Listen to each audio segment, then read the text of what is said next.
कर्नाटक में ईवीएम और चुनावी प्रक्रिया पर हुए सर्वे ने कांग्रेस की सारी उम्मीदें धराशायी कर दी। राहुल गांधी और पूरी कांग्रेस सालों से यही कहते आए कि भारत में चुनाव भरोसेमंद नहीं है। वे बार बार आरोप लगाते रहे कि वोट चोरी हो रही है, वोट कट रहे हैं और मुख्य निर्वाचन आयुक्त लोकतंत्र के दुश्मनों की रक्षा कर रहे हैं। लेकिन कर्नाटक का ये सर्वे कांग्रेस के लिए बड़ा झटका साबित हुआ।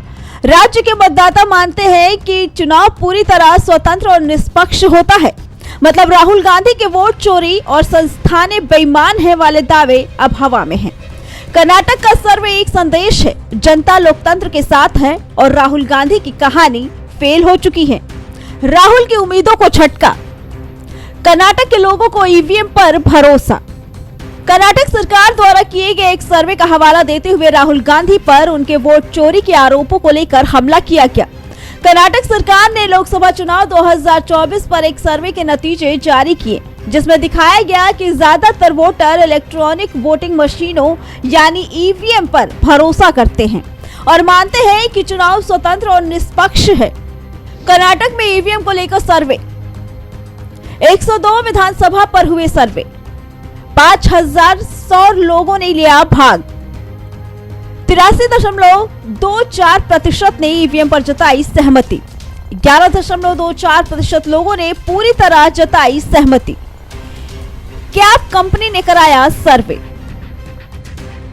मालूम हो कि कांग्रेस नेता राहुल गांधी ने 18 सितंबर को 31 मिनट का प्रेजेंटेशन दिया था। इसमें उन्होंने कहा, मुख्य निर्वाचन आयुक्त ज्ञानेश कुमार लोकतंत्र को नष्ट करने वालों और वोट चोरों को बचा रहे हैं। राहुल गांधी ने कर्नाटक के कलबुर्गी जिले की आलंद विधानसभा सीट का उदाहरण देते हुए दावा किया कि वहां कांग्रेस समर्थकों के वोट योजनाबद्ध तरीके से हटाए गए थे। राहुल गांधी की बड़ी बातें, संविधान के दुश्मनों को ज्ञानेश कुमार बचा रहे हैं। ज्ञानेश कुमार वोट चोरी की रक्षा करते हैं। हमें हर चुनाव में वोट काटने की रिपोर्ट मिली है। दलित, अल्पसंख्यक, आदिवासी वोट डिलीट हुए हैं। हाइड्रोजन बम अभी आने वाला है। कांग्रेस की जीत वाली सीट टारगेट। इन आंकड़ों के सामने आने के बाद बीजेपी ने भी कांग्रेस को घेरने में कोई कोर कसर नहीं छोड़ी। कर्नाटक में बीजेपी के नेता आर अशोक ने कांग्रेस पर सीधा निशाना साधा। अशोक ने कांग्रेस के नेतृत्व पर सवाल उठाए और उन्होंने कहा कि पार्टी को जनता का विश्वास फिर से जीतने के लिए अपनी नीतियों और कार्यों को सुधारने की जरूरत है। बीजेपी ने कांग्रेस को घेरने के लिए इन आंकड़ों को एक प्रभावी हथियार के रूप में इस्तेमाल किया। बिहार के चुनाव 2 फेजेस में होंगे। पहले फेज के गजट नोटिफिकेशन 10 तारीख को आएगा, दूसरे का 13 को। Last date of making nominations पहले फेज की 17 को होगी, दूसरे की 20 को। स्क्रूटनी 18 और 21। विड्रॉल की आखिरी तारीख 20 अक्टूबर और 23 अक्टूबर और date of poll 6 November Thursday और दूसरा 11 नवंबर ट्यूसडे। काउंटिंग 14 नवंबर को होगी और पूरी चुनावी प्रक्रिया 16 नवंबर तक समाप्त कर ली जाएगी।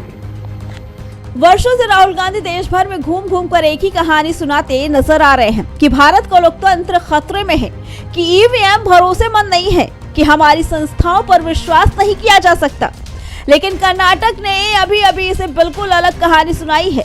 100 से ज्यादा निर्वाचन क्षेत्रों में हजारों मतदाताओं को शामिल करने वाले एक राज्य व्यापी सर्वेक्षण से एक सरल लेकिन शक्तिशाली सच्चाई सामने आई है। लोगों को चुनाव पर भरोसा है, लोगों को ईवीएम पर भरोसा है और लोगों को भारत की लोकतांत्रिक प्रक्रिया पर भी पूरा भरोसा है। Bureau report, prime TV.